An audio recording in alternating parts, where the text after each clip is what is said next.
Captain stood on the bridge of the New Horizon and watched the massive space station grow larger in the viewport. He had seen many impressive things in his 20 years of service, but nothing compared to the Galactic Council's central hub. The station was the size of Earth's moon, built from materials that shimmered with colors he had no names for. Ships from dozens of different species moved in careful patterns around it, each one following traffic laws that humanity was only beginning to understand. "We're really here," said Doctor from behind him. She was looking at her, reading through the Council's welcome documents for the 100th time. 3,000 years of peace. Can you imagine it, Captain? 3,000 years without a major war. Nodded slowly. Earth had only achieved global peace 40 years ago, after centuries of bloody conflicts. The idea that other species had figured out how to avoid large-scale war for so long seemed almost impossible. "How did they do it?" he asked. Pulled up a file on her pad and projected it into the air between them. A document appeared, written in the standardized galactic language that humans had been learning. "The Accord of Civilized Warfare," she read aloud. "When conflicts arise between Council species, they don't fight like we used to. They have rules, strict ones." The document detailed everything. When two species had a dispute they couldn't solve through diplomacy, they would agree to a limited engagement. Both sides would send an equal number of troops to a neutral world, one with no civilian populations. They would fight using approved weapons only. No orbital bombardment from space. No weapons of mass destruction. No targeting of civilian areas. The battles would continue until one side surrendered or a predetermined objective was achieved. "It's like a game," said, frowning. "War as a sport." "More like war as a scalpel instead of a hammer," corrected. "They limit the damage, keep it contained. No species has been driven to extinction in 3 because of these rules. Compare that to Earth's history." Couldn't argue with that. Earth's wars had nearly destroyed humanity multiple times. Maybe the galaxy had learned something humans were only now discovering. The New Horizon docked at the station and led his delegation into the council chambers. The room was enormous, with seating areas for hundreds of representatives. He recognized the species from the briefing materials. The tall, elegant with their pale skin and silver eyes. The insect-like who moved in perfect unison, their hive mind making them speak as one. The amphibious in their water-filled environmental suits. The crystalline who refracted light as they moved. The reptilian with their scaled skin and predatory grace. The floating, gaseous forms of the, and the, who watched everything with their large, knowing eyes. A step forward, he introduced himself as ambassador, the current chair of the council. His voice was smooth and measured, each word carefully chosen. "Welcome, humanity. We have watched your species with great interest. You have achieved faster-than-light travel. You have unified you have shown technological innovation and diplomatic potential. We believe you are ready to join the galactic community." The ceremony was long and formal, signed documents on behalf of Earth's government. He listened to speeches about cooperation and mutual benefit. He accepted copies of the Council's laws and regulations, including the Accord of Civilized Warfare. By the end of the day, humanity was officially the 8th member species of the Galactic Council. The next 15 years passed quickly. Humans established colonies on 3 worlds designated for their use. New Sol became a thriving trade hub. Hongol Station served as a military outpost on the frontier. Freedom's Edge was a mining colony that extracted rare minerals from the nearby asteroid fields. Human ships traveled the established trade routes. Human scientists collaborated with alien researchers. Human soldiers trained alongside warriors and learned the complex rules of the Accord. Doctor spent those years studying galactic history and culture. The more she learned, the more uncomfortable she became. She noticed patterns in the Council's records. When she looked at the wars that had been fought under the Accord, she saw something disturbing. The conflicts were long, decades, sometimes centuries of limited engagements. Resources drained slowly. Populations suffered under extended conflicts, but the rules prevented anyone from winning decisively.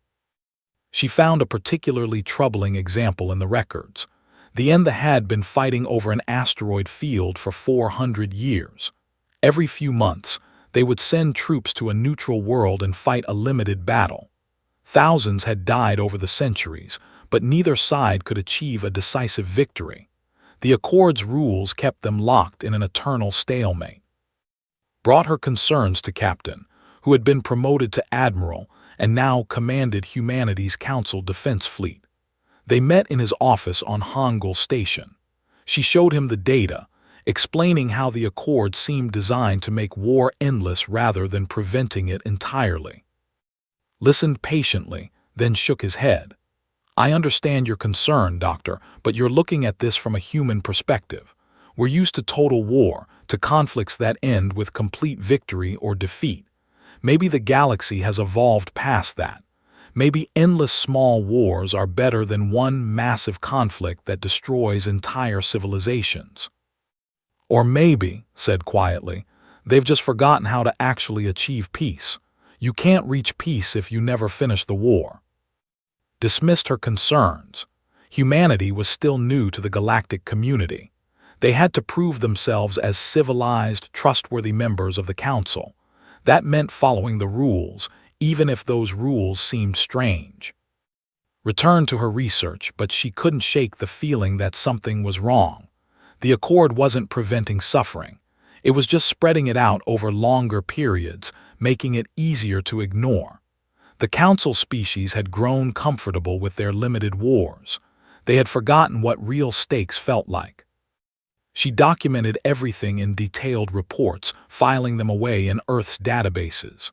Part of her hoped she was wrong, that her human bias was making her see problems that didn't exist. But another part of her, the part that had studied Earth's bloody history, recognized a deeper truth. Comfortable wars never end. Only terrible ones do. On Freedom's Edge, the miners worked through the day cycle, extracting valuable minerals from the asteroids. They had been there for 10 years without incident. The colony had grown to house 5,000 people, with families and schools and all the infrastructure of normal life. They felt safe under the Council's protection, believing that the Accord would keep them from harm. They were wrong. The dispute started small, as most wars do. The Dominion claimed that humanity's mining operations in the Talon Nebula violated an ancient territorial agreement. Earth's diplomats argued that no such agreement existed in the Council records. Both sides presented their evidence to the Council mediators. After 6 months of negotiations, no resolution could be found. Ambassador called for a limited engagement under the Accord. Both sides agreed to the terms. 5,000 soldiers each. Standard-approved weapons only.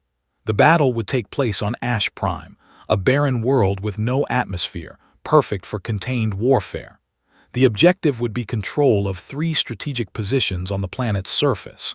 First side to hold all 3 for 72 hours would win the conflict and gain rights to the disputed territory. General was chosen to command the human forces. He was 53 years old, a veteran of Earth's unification wars before humanity had reached the stars. He had fought in desert conflicts and urban battles, always leading from the front, always bringing his soldiers home. His reputation was solid, his tactical mind sharp. He gathered his officers in the briefing room aboard the transport ship. Maps of Ash Prime covered the walls, showing the 3 objective points spread across 100 kilometers of rocky terrain. This is different from what we're used to, he told them. Limited warfare, no artillery strikes, no air superiority, no reinforcements beyond what we bring. We fight like soldiers did 1,000 years ago on Earth before the technology changed everything. His second-in-command, Major, frowned at the restrictions. It feels like fighting with one hand tied behind our backs, sir. Those are the rules, said firmly, and we follow them. Humanity needs to prove we can be civilized members of the Council. That means showing we can fight with honor under the Accord. Among the 5,000 soldiers was Ensign, a signals intelligence officer. She was young, only 24, fresh from the military academy. This was her first real combat deployment. She sat at her station monitoring communications, tracking both human and transmissions to ensure everyone followed the Accord's restrictions. The battle began according to protocol. Human and forces landed on Ash Prime and moved toward the objectives. The first clashes were cautious, both sides testing each other. They were experienced warriors. Their species had fought dozens of limited engagements over the centuries. They moved with practiced efficiency, using terrain and coordinated tactics. Forces adapted quickly. Human soldiers might be new to the Accord's restrictions, but they were not new to combat. They held their positions, traded ground strategically, and slowly pushed toward the objectives. After 2 weeks of fighting, humanity controlled one position. They held another. The third remained contested. The engagement settled into a pattern: daily skirmishes, careful advances, tactical retreats. Exactly the kind of limited warfare the Accord was designed to produce. Casualties were relatively light on both sides. The battles felt almost rehearsed, like both armies were following a script written 3,000 years ago. Ensign monitored the communications constantly. After 3 months, she started noticing something strange. The command was sending encrypted transmissions back to there. That wasn't unusual in itself. Military forces always reported to their governments. But the frequency was odd. Multiple transmissions per day, using encryption protocols that seemed excessive for routine reports. She brought her concerns to General. He reviewed the data and then contacted the Council observers who monitored the battle to ensure Accord compliance. The observers, a team of telepaths, dismissed her concerns. All military forces sent encrypted communications home. It was standard procedure, nothing to worry about. But couldn't shake the feeling that something was wrong. She increased her monitoring, running analysis programs on the transmission patterns. The data suggested that they were coordinating something beyond the battle on Ash Prime. She documented everything and sent detailed reports to Daily. Then, in the 4th month of the engagement, everything changed. It was early morning on Ash Prime. Human forces were preparing for another day of careful tactical maneuvers. Was in his command post reviewing the day's battle plan. Was at her station, monitoring the usual morning communications. The orbital platforms opened fire without warning.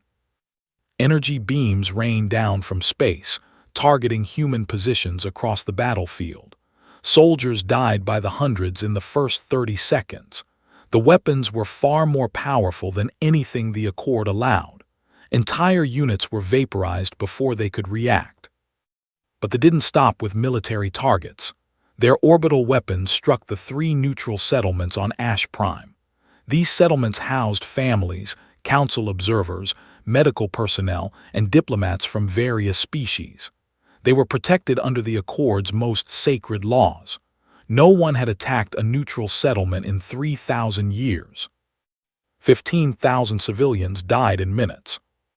General watched his tactical display turn red as unit after unit went offline. He tried to issue orders, tried to organize a defense, but there was no defense against orbital bombardment. The Accord's rules had never prepared anyone for this because it was supposed to be impossible. On the ground, forces revealed weapons they had been hiding. Heavy plasma cannons that violated every restriction. Chemical weapons that the Accord had banned for. They attacked with ruthless efficiency, targeting the scattered human survivors. Ensign's station took a direct hit. She was thrown against the wall, her left arm broken, blood running down her face. Through the pain and chaos, she saw her communication logs and understood. They had been planning this for months. Every encrypted transmission had been coordinating the betrayal. They had brought prohibited weapons, hidden orbital platforms, and waited for the perfect moment to strike. With her good hand, she accessed the emergency transmission system. She had to warn Earth. She had to send the evidence. They were jamming most communications, but she found a narrowband frequency they had missed. She compressed all her logs, all the evidence of the planned massacre, and transmitted it on repeat. General organized the survivors. Out of 5,000 soldiers, perhaps 200 remained alive. They fought their way toward the evacuation point, carrying their wounded, leaving their dead behind. They hunted them across the barren landscape, showing no mercy. The human transport ships tried to land for evacuation, but fighters destroyed most of them. Only 2 ships made it through. Personally carried aboard, her transmission still running from the portable unit she clutched to her chest. As the transport lifted off, weapons damaged its engines. The pilot fought to maintain control as they limped toward the jump point. Behind them, Ash Prime grew smaller, that barren world now a graveyard for 15,000 souls. They made the jump to hyperspace just as their engines failed completely. The ship drifted for 3 days before a council patrol found them. Of the 200 survivors who reached the evacuation point, only 44 made it home.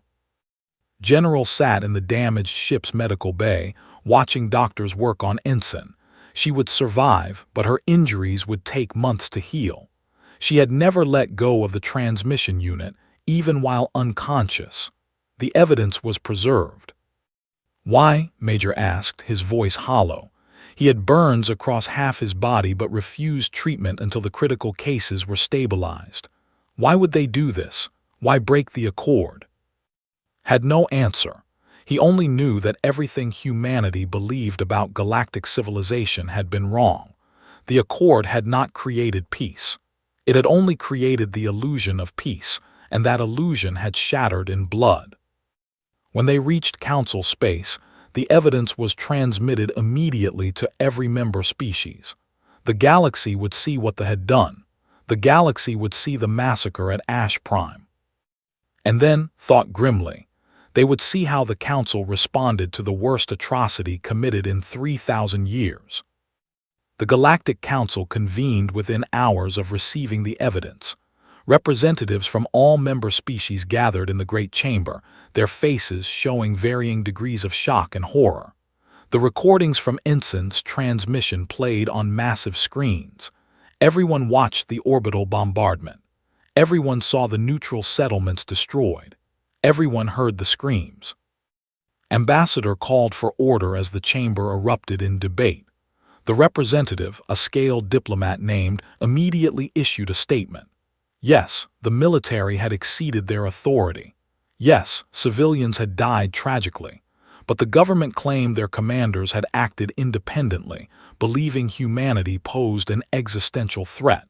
It was a terrible mistake, and they offered their apologies. Doctor sat in the human delegation area and felt her hands clench into fists. Apologies. They murdered 15,000 beings and offered apologies. She looked at the other council members, waiting for someone to demand justice, waiting for someone to call for the leadership to face trial. The debate continued for 3 days. The suggested forming a committee to investigate, the proposed sanctions against the military, the recommended economic penalties, the called for meditation and understanding. No one suggested anything that resembled real consequences. On the 4th day, Ambassador presented the Council's official response. The Dominion would issue a formal apology. They would pay reparations to the victims' families. They would surrender a small amount of disputed territory. Their military commanders would face internal discipline. The incident would be recorded as a tragic deviation from the Accord's principles, but the Accord itself remained sound. Stood and walked out of the chamber. She could not stay and listen to another minute of bureaucratic equivocation. Behind her, the council continued its comfortable deliberations, already moving on to other business. She submitted her resignation that night. On Earth, the response was very different. Memorial services for the 15,000 victims turned into massive demonstrations. Billions of people watched the footage from Ash Prime and demanded justice. Earth's government received clear messages from its population. The old ways, the careful diplomacy, the patient negotiations, they had all failed. Humanity needed a new approach. Admiral called a meeting at military headquarters in Geneva. She was 60 years old, commander of Earth's combined fleet, a woman who had spent her entire life in uniform. She had fought in the last war before Earth's unification, had seen what total war looked like, and had hoped humanity had left that darkness behind. Now she was not so sure. General attended, his wounds still fresh, his eyes hard with anger. Colonel, commander of Earth's Special Forces, sat beside him. Doctor joined them, no longer a council representative but still humanity's foremost expert on galactic civilization. Admiral laid out the situation bluntly. Under the Accord's rules, seeking justice for Ash Prime would take decades. We would fight limited engagements against the bleeding resources slowly, achieving nothing decisive. And given that they have already proven willing to break the rules, we have no guarantee they won't do it again. Meanwhile, the Council has shown it will not enforce its own laws. So what are our options? Asked, though he already knew the answer. We have two choices, said. We can stay in the Accord, accept this injustice, and become another species trapped in endless ritualized conflicts. Or we can leave the Accord and remind the galaxy what real war looks like. The room fell silent. Everyone understood what she was suggesting. Humanity would be declaring itself outside galactic law. They would face potential sanctions, possible conflict with multiple species, isolation from the very civilization they had worked 15 years to join. Doctor broke the silence. I've spent years studying their history. The Accord hasn't prevented suffering. It has prolonged it. Wars that should have ended in months stretch across centuries. The N have been fighting over an asteroid field for 400 years. Hundreds of thousands have died in that time. If they had just fought one real war, one decisive conflict, it would have ended decades ago. She pulled up data on her tablet and projected it into the room. Graphs showing casualty rates across galactic history. Charts demonstrating resource drain from prolonged conflicts. Analysis of peace treaties that came after limited wars versus decisive victories. The galaxy hasn't evolved past war, she continued. They have just made it comfortable. They have created a system where conflict never truly ends because the rules prevent anyone from actually winning. And the Council species have grown so accustomed to this that they have forgotten what justice looks like. Colonel spoke up. If we do this, if we go after the outside the Accord's rules, we need to do it right. We need to show the galaxy that humanity isn't just angry. We are precise. We are justified. And we are capable of things they have forgotten. Admiral nodded. Earth's government has already drafted our demands. The leadership who ordered the Ash Prime massacre must stand trial for war crimes. The Dominion must surrender significant territory as restitution, and the Council must establish real enforcement mechanisms for the Accord, or the Accord is meaningless. They won't agree to any of that, said quietly. No, agreed. They won't, which is why we are preparing for the alternative. She activated another display, this one showing fleet deployments. Earth had not been idle during its 15 years in the Council. Humanity had built shipyards in secret locations, had developed weapons in hidden research facilities, had trained soldiers in tactics the galaxy had not seen in, not because they wanted war, but because human history had taught them to always be prepared. 12 carrier groups, 400 warships, weapons that pushed the boundaries of physics, soldiers trained not in the Accord's limited warfare but in Earth's brutal, decisive combat doctrines. If the Council refuses our demands, said, we will show them what war looks like when the rules no longer apply. The message went out the next day. Earth's government, speaking with one voice, addressed the Galactic Council. Their demands were clear and non-negotiable.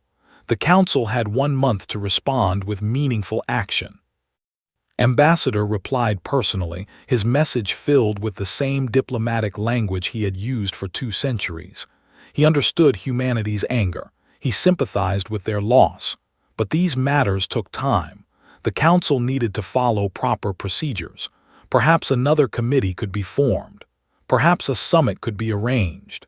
Patience was required. The Dominion's response was even worse. They refused to extradite their military commanders, claiming that their internal justice system would handle the matter.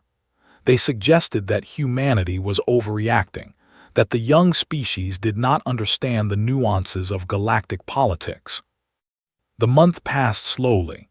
On Earth, military forces mobilized. Civilian populations prepared for potential conflict.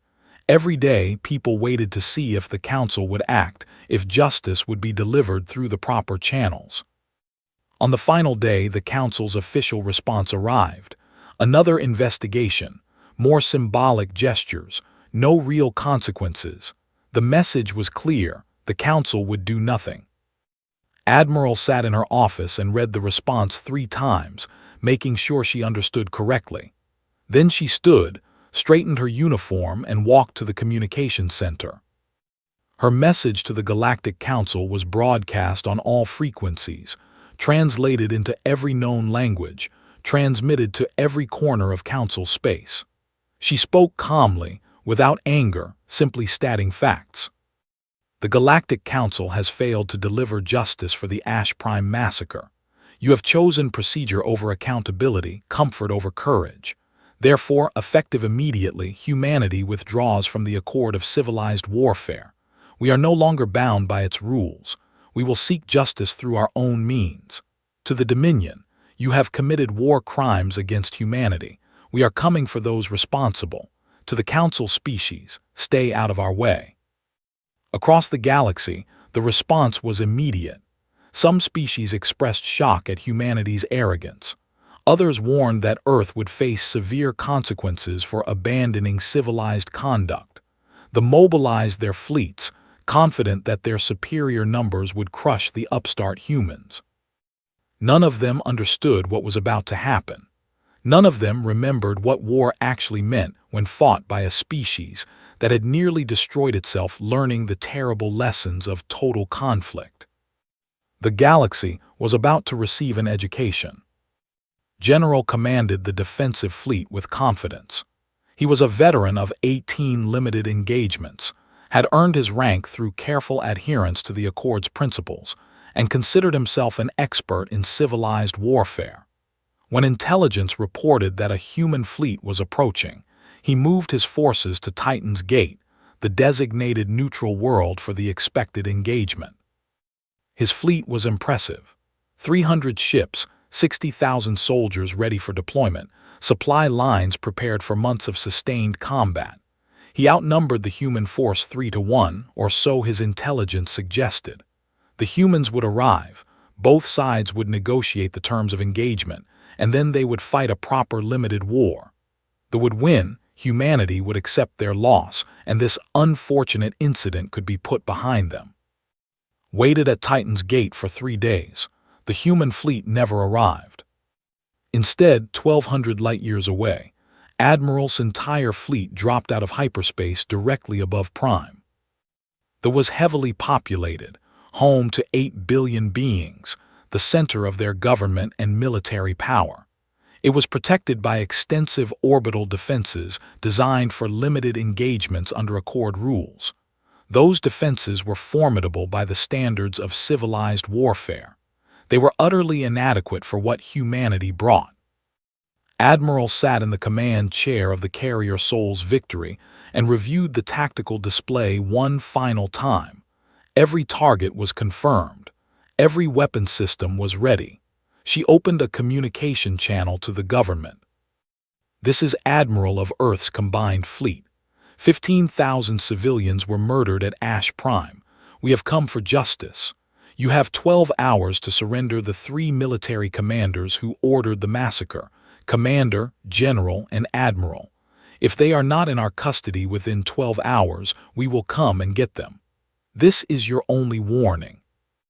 The government's response was immediate and predictable. They refused. They called humanity's actions an act of war. They demanded the Council intervene. They threatened consequences. Admiral had expected nothing different. She waited for the 12 hours to expire, giving them every opportunity to comply. When the deadline passed with no response, she gave a single order. All ships, execute Operation Justice. The human fleet moved with precision that shocked the defenders. This was not the careful, measured approach of Accord warfare. This was something they had not seen in 3. Relativistic kinetic strikes hit the orbital defense platforms first. Projectiles accelerated to a fraction of light speed, small chunks of dense metal that carried more destructive force than any conventional weapon. The platforms, designed to intercept slower Accord-approved missiles, could not track them. Within 90 seconds, the orbital defenses were reduced to expanding clouds of debris. Focused electromagnetic pulses followed, targeted precisely at military communication networks and power generation facilities. Prime's entire defense coordination network went dark.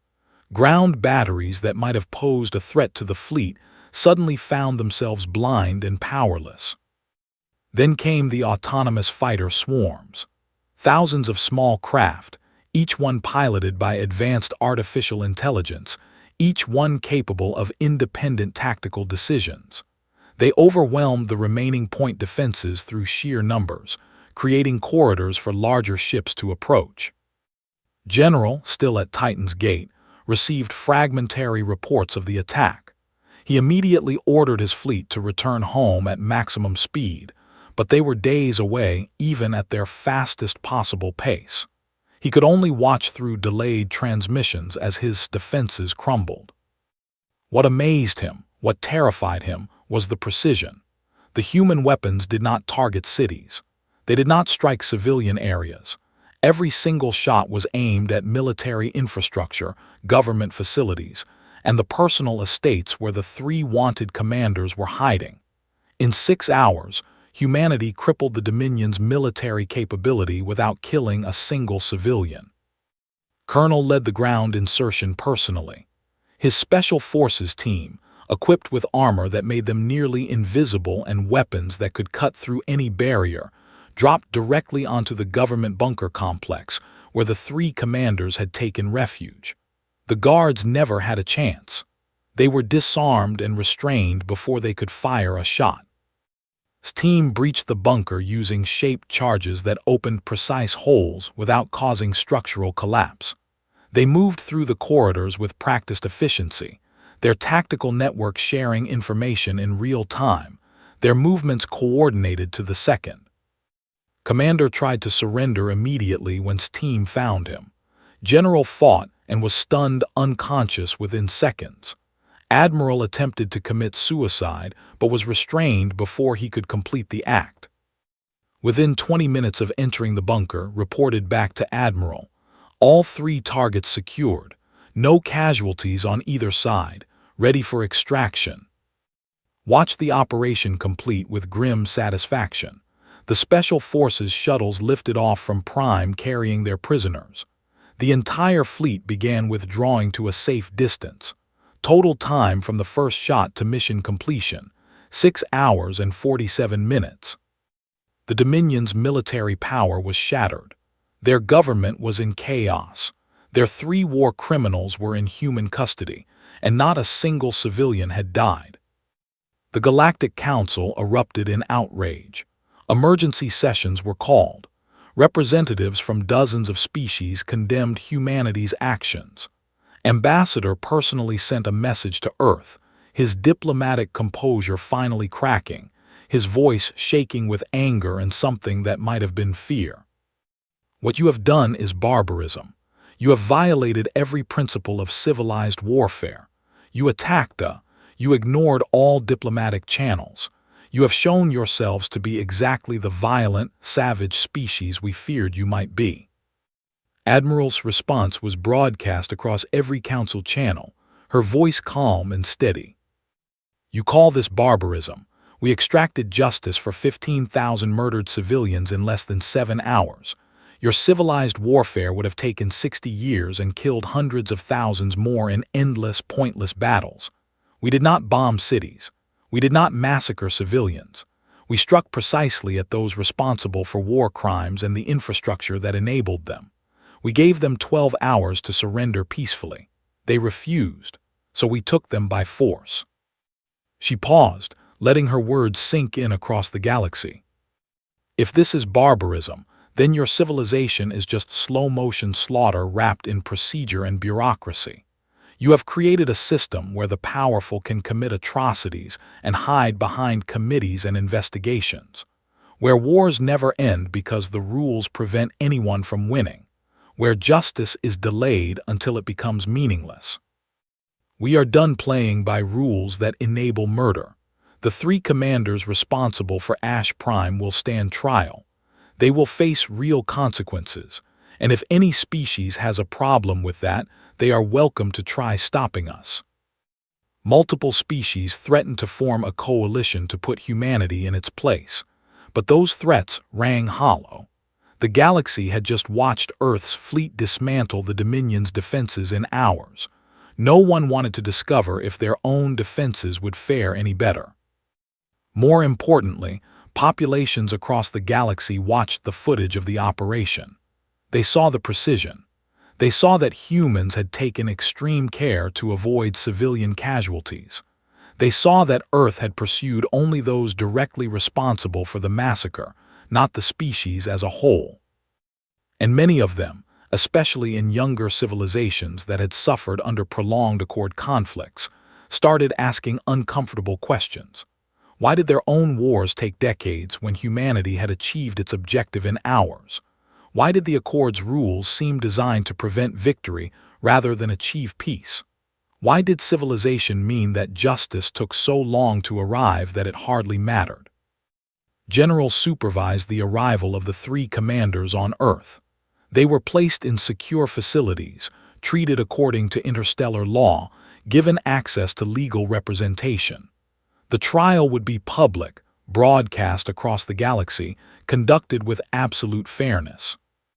As he watched the prisoners being escorted away, he thought about the soldiers who had died on Ash Prime. He thought about Ensign, still recovering from her injuries. He thought about the 15,000 civilians who would never go home. The Accord had called itself civilized while allowing this to happen.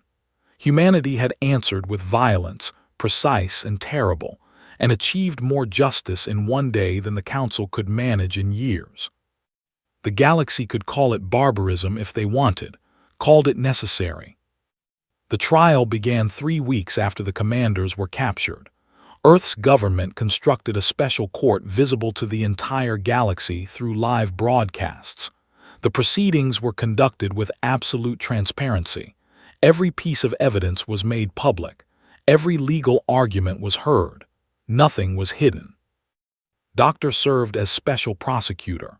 She had spent years studying galactic law and now used that knowledge to present the case against the 3 commanders. She showed Ensign's communications logs, proving the massacre was planned months in advance. She played recordings of the orbital bombardment destroying neutral settlements. She called survivors to testify about what they had witnessed. The defense attorneys, provided by the government itself to ensure fairness, argued that their clients had acted to prevent what they believed was human aggression. They claimed the neutral settlements were collateral damage. They suggested the Accord's rules were outdated, and their clients had simply adapted to new realities. Doctor dismantled every argument with patient precision. She showed that the commanders had deliberately targeted civilians. She proved they had hidden prohibited weapons and planned the violation of the Accord long before the first shot was fired. She demonstrated that their actions met every definition of war crimes under galactic law. The trial lasted 3 weeks. The verdict was unanimous. All 3 commanders were found guilty and sentenced to life imprisonment. They would spend their remaining years in secure facilities, alive and treated humanely, but never free. The galaxy watched it all. For many species, it was the first time they had seen real accountability for war crimes in living memory. The Accord had procedures for addressing violations, but those procedures had become so tangled in bureaucracy that no one had actually faced serious consequences in centuries. The Galactic Council fractured in the aftermath. The led-by ambassador demanded Earth be expelled and sanctioned. The argued for diplomatic engagement. The worried about their trade relationships. The remained neutral. The quietly observed.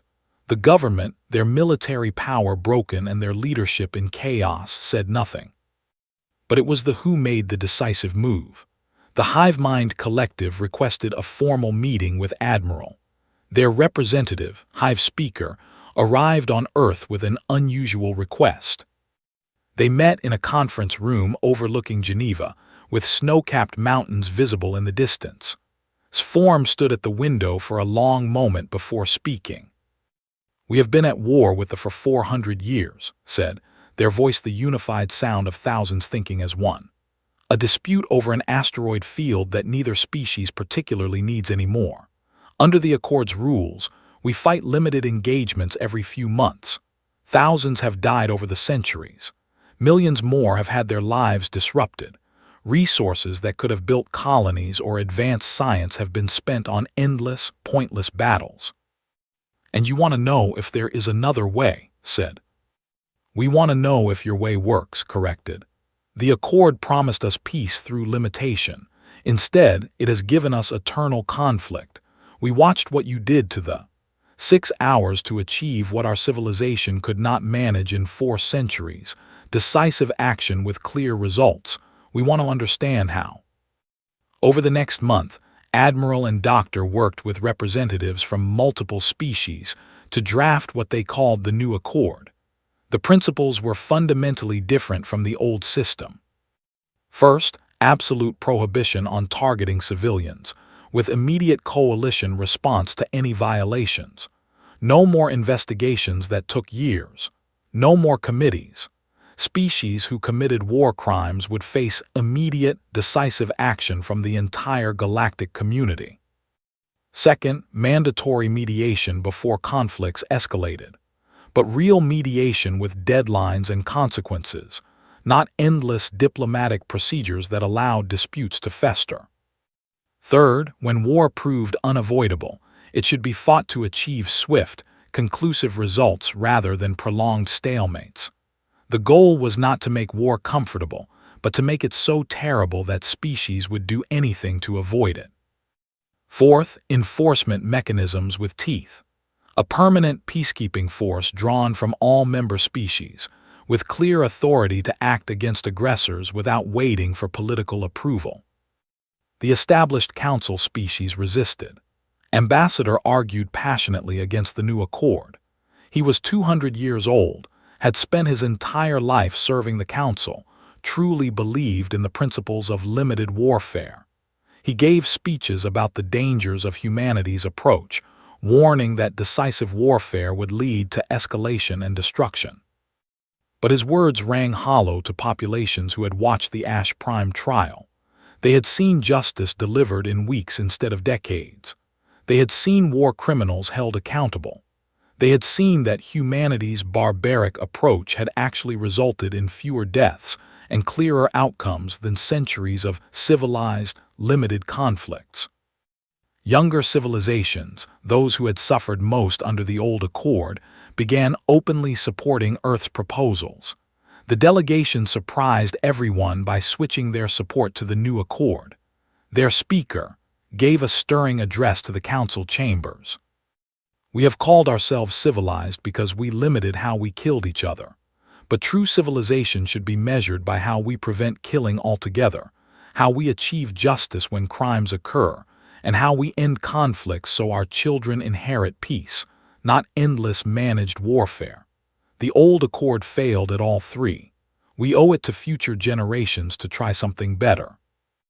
One by one, species joined the new Accord. Some of the old council members held out, clinging to traditions that had defined them but they became increasingly isolated. Trade patterns shifted toward species who embraced the new system. Diplomatic relationships realigned. The center of galactic politics moved away from the old council chambers. The Dominion, humbled by their military defeat and the international condemnation of their war crimes, petitioned to join the new Accord under new leadership. They acknowledged their mistakes and committed to the new principles. After lengthy debate, the membership voted to accept them, believing that redemption should be possible for species willing to change. 3 years after the Ash Prime massacre, Ambassador met privately with Doctor in the same Geneva conference room where had met with. The old looked tired, his silver eyes dimmed by age and disappointment. "I spent 2 centuries building the Accord," he said quietly. "I believed we had created something special, a way for species to resolve disputes without the horrors of total war. And now I watch it crumble, replaced by your system that embraces the very violence we sought to eliminate." Poured tea for both of them, a human custom she had maintained despite years in space. "You created rules that made war survivable, but survivable wars never end. They just drain civilization slowly over generations. The end fought for 400 years because your system made it possible to do so. How many died in that time?" "Fewer than would have died in one decisive war," argued. "Maybe," acknowledged. "Or maybe one decisive war would have ended in months, and the 400 years of peace that followed would have saved countless more lives. We will never know because your system prevented anyone from finding out." Was quiet for a long time, sipping his tea and staring out at the mountains. "I am not sure your way is better," he finally said. "But I am no longer sure mine was right. That admission costs me greatly." 5 years after Ash Prime, the old Galactic Council formally dissolved. The new accord was by 43 species, with more applying for membership every month. General, promoted to Chief of Galactic Defense, oversaw the formation of the new peacekeeping force and the implementation of rapid response protocols. The N ended their 400-year war in a matter of weeks under the new system. Forced mediation with real deadlines produced a compromise both sides could accept. When historians analyzed the conflict, they calculated that approximately 2 million beings had died over 4 centuries of limited engagements. The final peace treaty suggested that a decisive war would have killed perhaps 50,000 in total, followed by 400 years of productive peace. Ensign, recovered from her injuries but permanently by what she had witnessed, became an instructor at Earth's military academy. She taught courses on signals intelligence and ethical warfare, using her experience at Ash Prime to train the next generation of officers. Her message was always the same: war is terrible, avoid it whenever possible, but when it becomes necessary, fight to win decisively so that peace can follow. Admiral retired 10 years after the events at Prime. In her final interview, a young journalist asked if she regretted the aggressive action against the. Considered the question carefully before answering. "I regret that it was necessary. I regret that 15,000 had to die before we understood what the old accord really was, a mechanism for powerful species to wage war without real consequences. But I don't regret ending that system.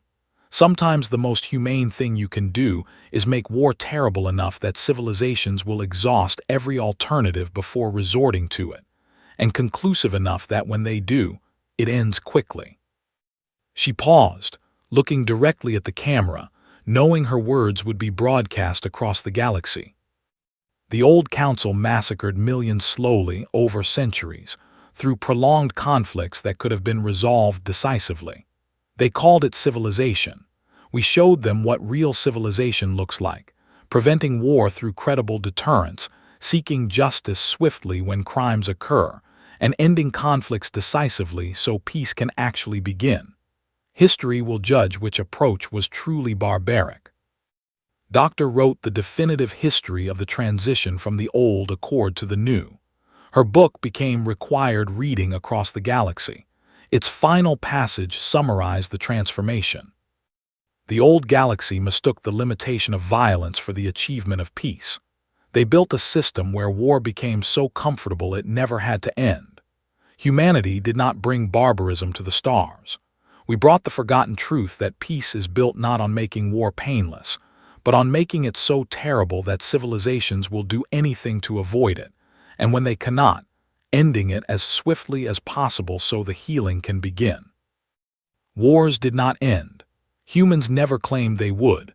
Conflict is part of sapient nature, whether terrestrial or alien, but wars became rarer under the new accord. The credible threat of decisive action, combined with mandatory mediation and clear consequences for aggression, prevented most conflicts from starting.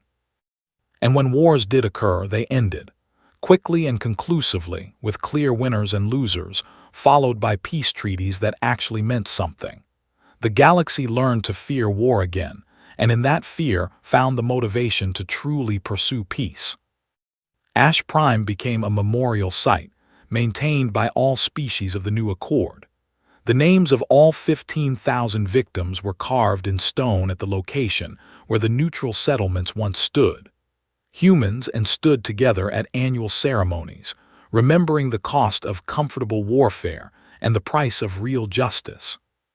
The galaxy remembered Ash Prime, but more importantly, it remembered what came after.